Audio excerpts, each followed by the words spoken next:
This is WCNY's The Capitol Press Room, and we're checking in with John Kagia, who was elevated in February from his role as Policy Director for the State Office of Cannabis Management to Acting Director as the embattled young agency looks to stabilize itself after multiple high-profile dismissals in just a couple of years. Welcome back to the show, John, and congrats on the elevation. Thanks very much, Dave. It's a pleasure to be back.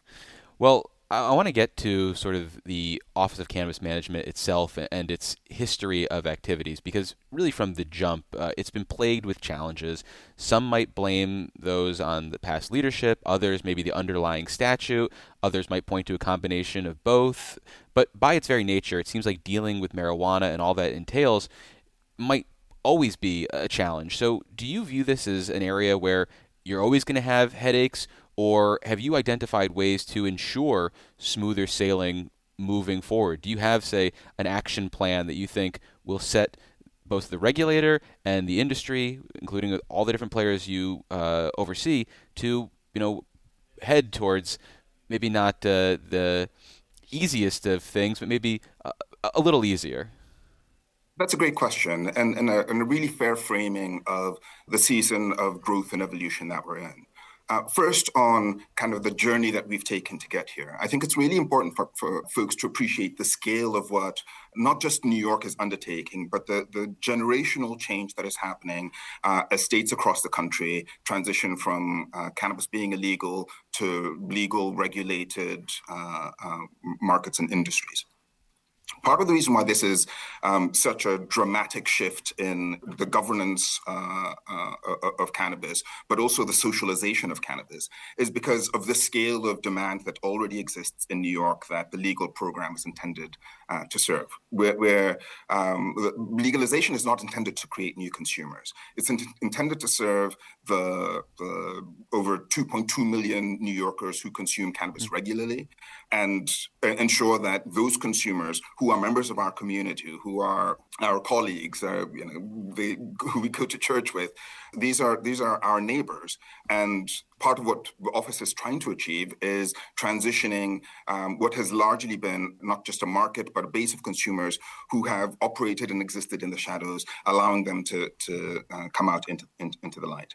But the stigma persists, and we're working hard to engage stakeholders across the state to understand who the consumers are, what this market represents, why it's so important to legalize, given all of the negative harms that happen with unregulated markets. But it is a process, and it is going to be an ongoing conversation. But because some of the sentiments around cannabis have been so deeply seated for so long, it takes a while to undo that. So looking forward, it's certainly been a lot of work to get to this point. I say that the Office of Cannabis Management is small but mighty, but we do have a lot of work still to do. And as I think about, kind of my transition to this role of acting executive director, first, I have said my focus is continuity. I'm not here to be a chaos agent. Two, I think there's several areas where I would like us to continue to focus on, to prioritize and sharpen some of the work that we're doing. One is on our stakeholder outreach and community engagement. Again, helping folks understand what this legal regulated market is. I don't think there's an appreciation of the scale of what has been built to date and how much larger this is going to get. We've already sold $3 billion worth of legal cannabis in the state. We're expecting to sell nearly $3 billion just in 2026 alone. This is a market that is having a real economic impact. And it's important that our stakeholders understand that, from the jobs that are being created, the public harms that are being mitigated, and the opportunities that are emerging here. And on that front, do stakeholders include the legislature? Because from my perspective, there seems to be, since 2021, limited buy-in on all things marijuana from the legislature, which I think was kind of evident by how few lawmakers lined up to ask you questions during your budget testimony relative to, say, the Department of Financial Services superintendent. So do you feel like the legislature needs to be brought up to speed, so to speak, or do you feel like they are already engaged on your issues? Obviously, putting aside maybe the handful of members like Senator Jeremy Cooney who are really involved with this. I do think lawmakers are engaged on this issue, and the budget hearing. I think part of the reason why that was perhaps a bit of an abbreviated session was because I've been in the seat for 4 hours by the time we had that hearing. But I do think we have seen really great engagement from lawmakers across the state on issues including the helping get licensees open and lawmakers working with us to make sure that there's businesses open in the communities. We're working with lawmakers who have farmers in the communities and they want to make sure that the cultivators are being supported. Is there that we could be doing to ensure that lawmakers across the state understand both the social and economic impact of legal cannabis, particularly relative to the unregulated market? Absolutely, and that's going to be a priority for us. But I wouldn't say that lawmakers have not been engaged. And I do believe that there is greater attention being paid to this industry now that the industry has grown to the scale that you are seeing a lot more legal dispensaries on Main Street.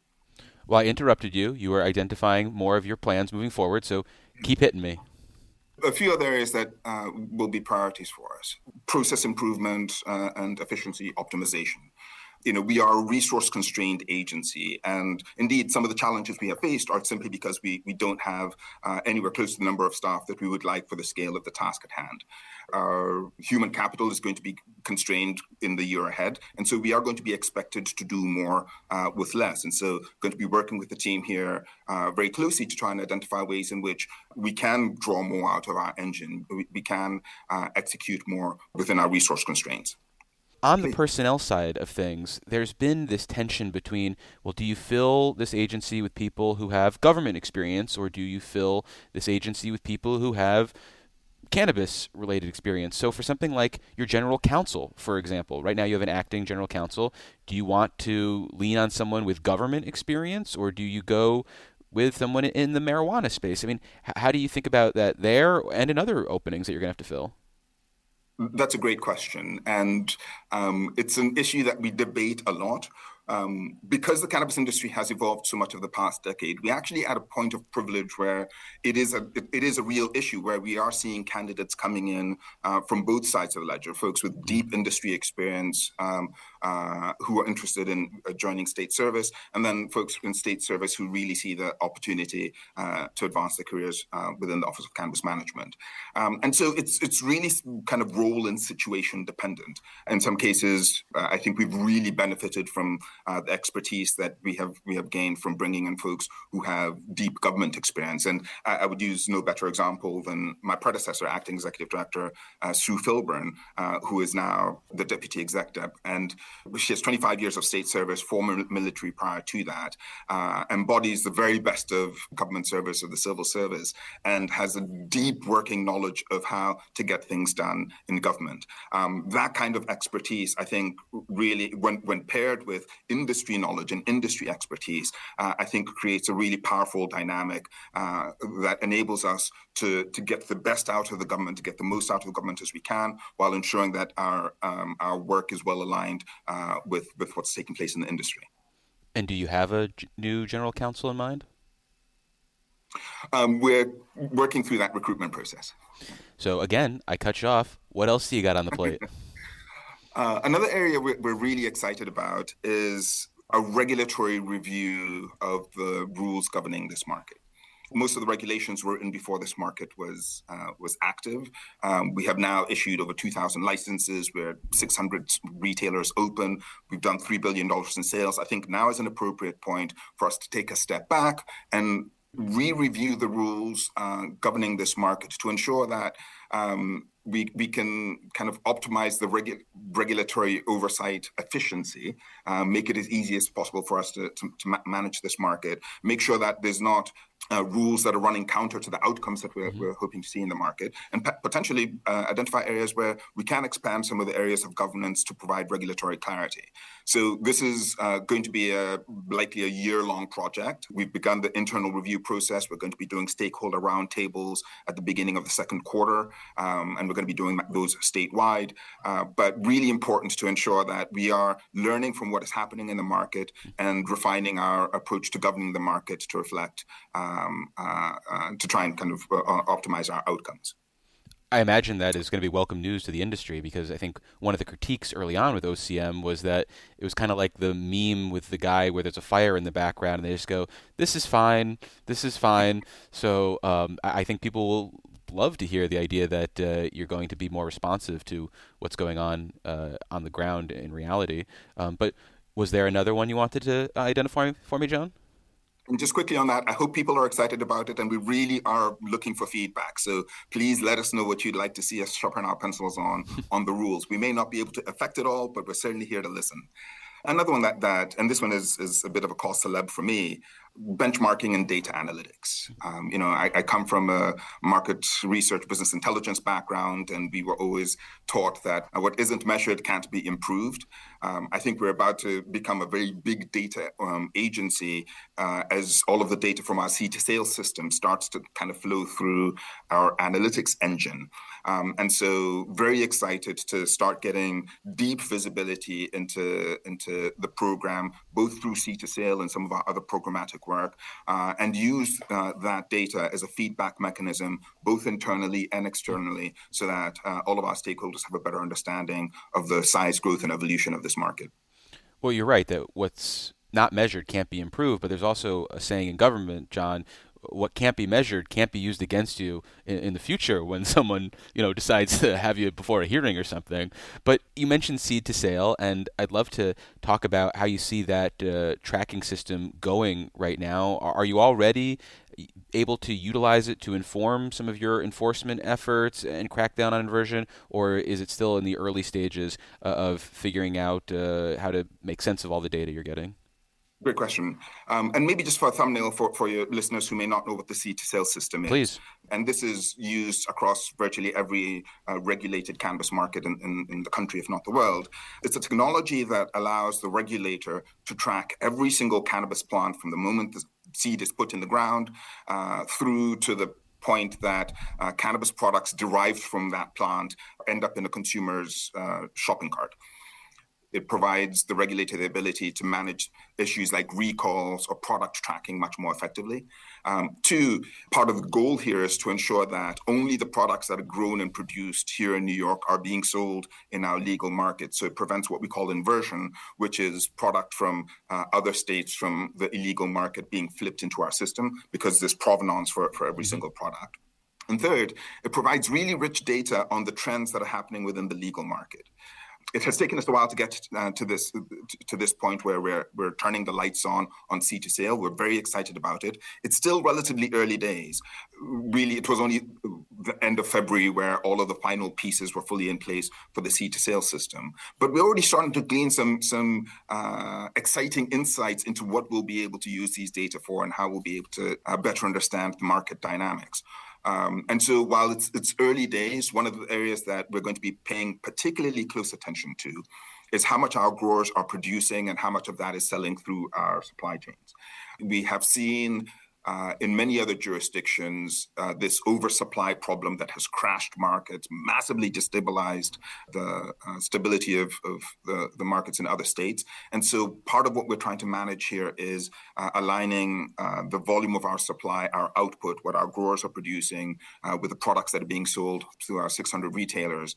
And the data from the seed to sale system will give us the visibility to enable us, hopefully, to manage that balance more effectively. And after a quick break, we'll have more with John Kagia, who was recently tapped to be the acting head of the state's cannabis regulator.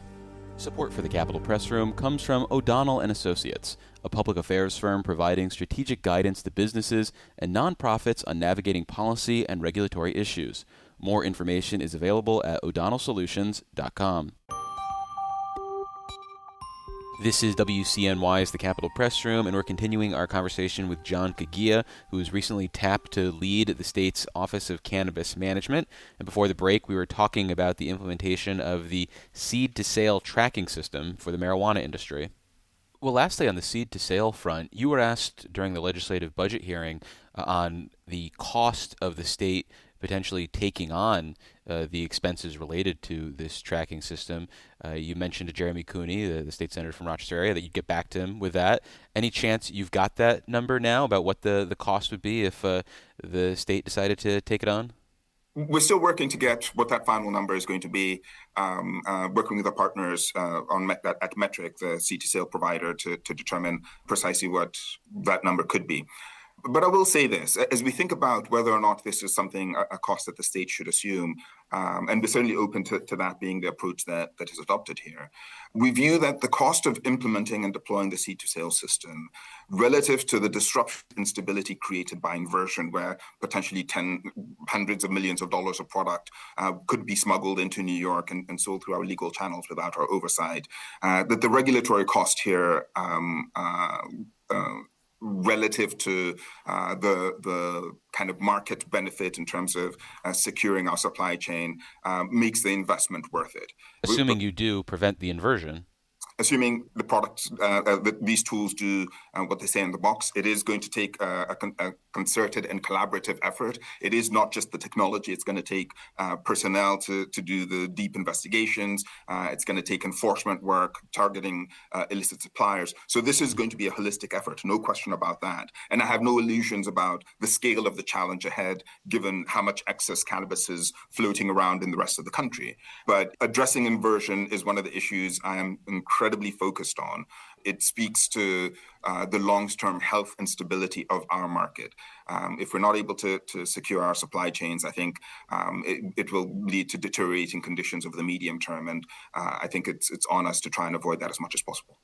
At the federal level, the policymakers have decided to do kind of a 180 on the 2018 Farm Bill and have effectively set down some rules that are going to be very restrictive on intoxicating hemp-derived beverages and products later this year.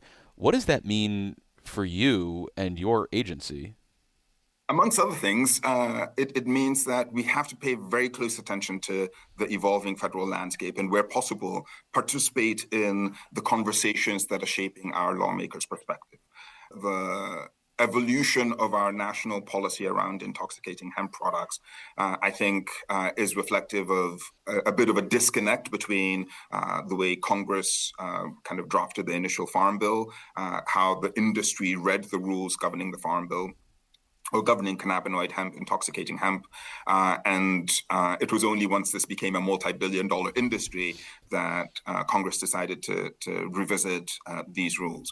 Part of what we are really hoping Congress doesn't do is destabilize the state level markets by making decisions that require whipsawing in terms of the way either federal policy is managed or state programs are regulated.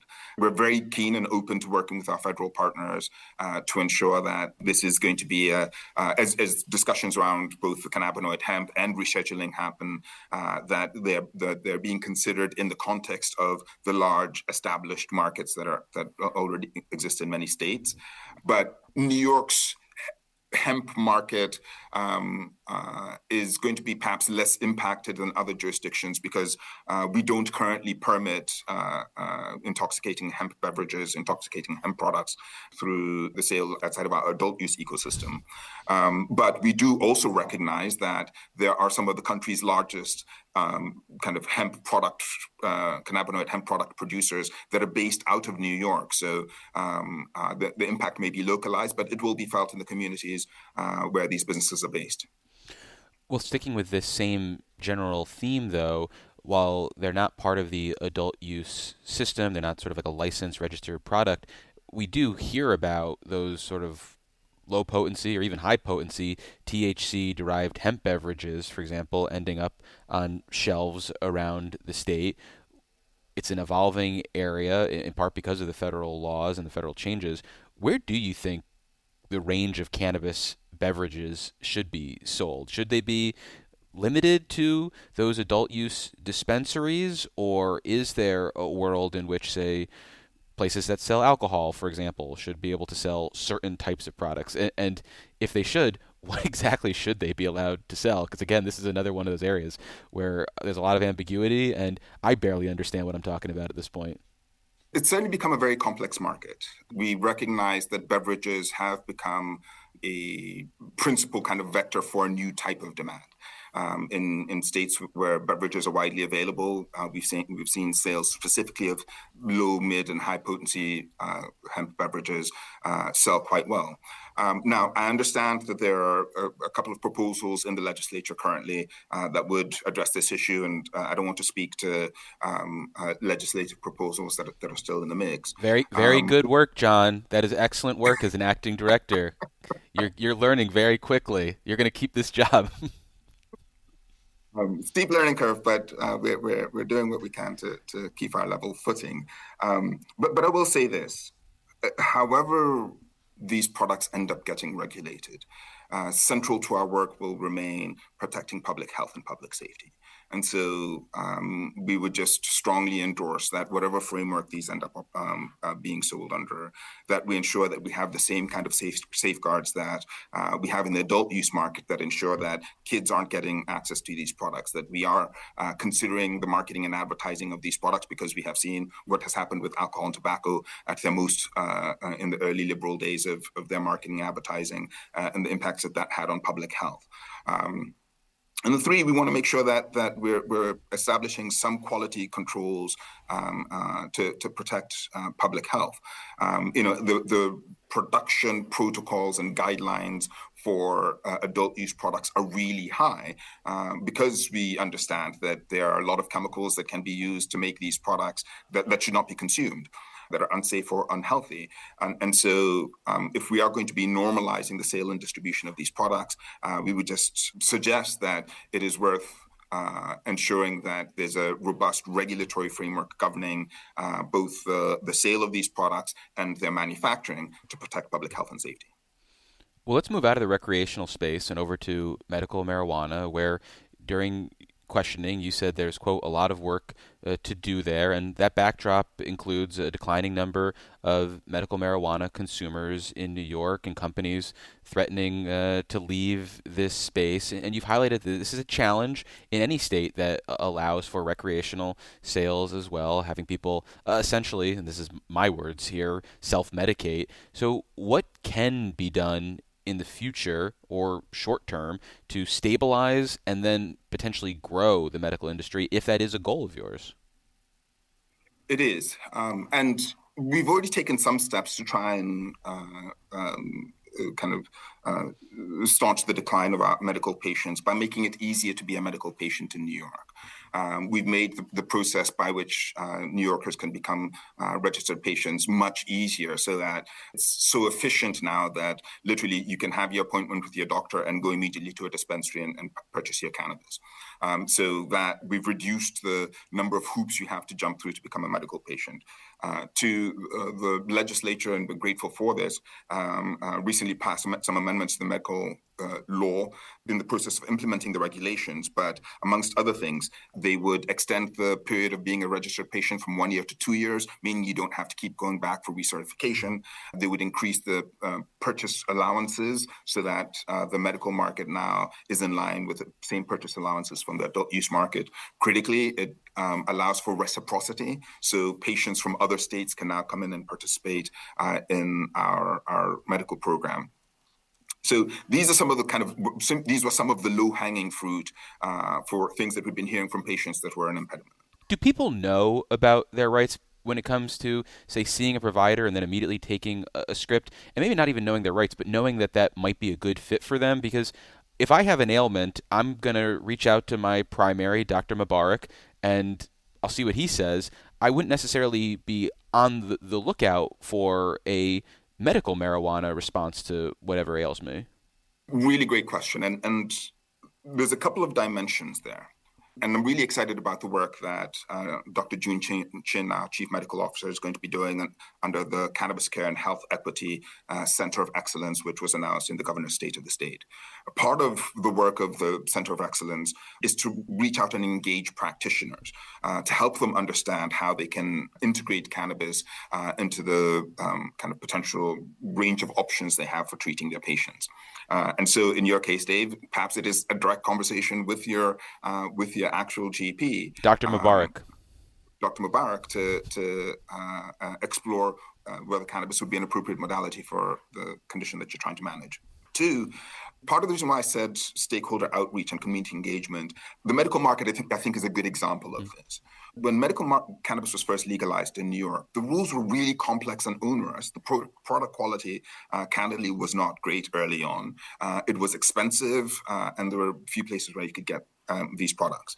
A lot has changed since patients' early experience in this program. And part of the work I think we have to do is go back out and help people understand the new face of medical cannabis, understand how much easier it is, how much better the quality is, how much wider the product selection is, how much cheaper the products are, as part of the outreach that we're doing. So part of this is working with healthcare practitioners to orient them to medical cannabis, provide opportunities for them to learn and become certified practitioners, so that they can recommend medical cannabis to patients like you who might be open and interested in exploring that. But the other is also reaching out to the public to help them understand that being a medical cannabis patient today looks very different than it did 7, 8, 10 years ago. And there's so much more efficiency in the process that it is worth considering remaining a patient in the program rather than self-medicating, because at the medical dispensaries, you still have the pharmacists there that are on site and able to walk you through your dosing and medication. So I think that was the low-hanging fruit. Did you want to identify some maybe things a little higher up on the tree as well to grab in the medical space? So one of the big challenges continues to be ensuring that we've got enough medical dispensaries for patients to be able to go out and buy their product. And we have licensed about a dozen more medical cannabis dispensaries over the last, say, 18 months. We have a lot of work to do to ensure that those doors are open, and the doors that are currently open remain open. I'm certainly very open to, again, this is an area where I've only been in the seat a week, so much work to be done. But I'm very open to kind of working with our medical providers to ensure that we have stability in this market, because I recognize that it's always a risk of sending patients away if they show up at a medical dispensary and it's not open that day, or if the medical dispensary that was closest to them and most convenient is no longer operational. We need to make sure patients understand the opportunity presented by our medical program, help stabilize and hopefully grow public education, work with practitioners so they're more actively engaging in conversations around medical cannabis with their patients, and work with the providers, the medical cannabis companies, to ensure that we are supporting them as they try to build this market. Well, we've been speaking with John Kagia. He is the acting director for the State Office of Cannabis Management. John, I love talking to you, and not just because of the smooth tenor of your voice. I look forward to many more conversations, and good luck in the new role. Thank you very much, Dave. Always a pleasure.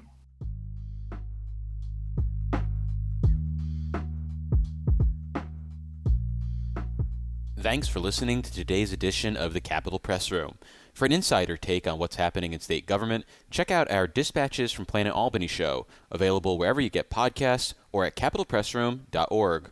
Join us again for Capitol Press Room, a production of WCNY Connected, Syracuse.